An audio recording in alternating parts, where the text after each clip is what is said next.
তুমি social media ডিস্ট্ৰাকশন কেনেকুৱাকৈ এৰিলা social মিডিয়াৰ ডিস্ট্ৰাকশন মানে মই প্ৰথমতে এইকেইদিন FB আৰু হোৱাটছএপ মোবাইলৰ পৰা আনইনষ্টল কৰি দিছোঁ হোৱাটছএপ নহয় FB আৰু ইনষ্টাগ্ৰাম মোবাইলৰ পৰা আনইনষ্টল কৰি দিছোঁ আৰু হোৱাটছএপটো মই নটিফিকেশ্যন নাহা কৰি থৈ দিছোঁ মানে কোনো ডিস্ট্ৰাকশনে নাই মোক যদি কোনোবাই মেছেজ দিয়ে মই হোৱাটছএপটো খুলিহে গম পাম কাৰণ ইম্পৰ্টেণ্ট মেছেজ আহি থাকে না তো হোৱাটছএপটো খুলিহে গম পাম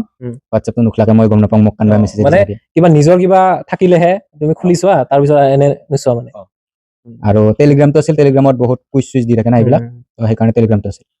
টেলিগ্ৰামটো আজিকালি বহুত ইম্পৰ্টেণ্ট হৈ গৈছে টেলিগ্ৰামটো ইম্পৰ্টেণ্ট হয় টেলিগ্ৰামটোত বহুতো প্ৰিপাৰেশ্যন কৰাৰ মেটেৰিয়েলছ পাব পাৰি ইয়াৰ পিছত আছে তুমি যেনেকুৱাকৈ প্ৰিপাৰেশ্যন কৰিছা অসমৰ 90% ল'ৰা ছোৱালীসকলে তেনেকুৱাকৈ কৰিছে কিন্তু তুমি কি বেলেগ কৰিছা যাৰ কাৰণে আজি তুমি চাকৰিটো পালা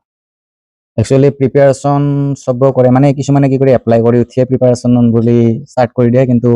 এনে বেলেগক দেখাইহে তো সিমান কৰিব নালাগে নিজে কনচিষ্টেণ্টলি 3 ঘণ্টা 4 ঘণ্টা এনেকৈ পঢ়ি গ'লে হৈ যায়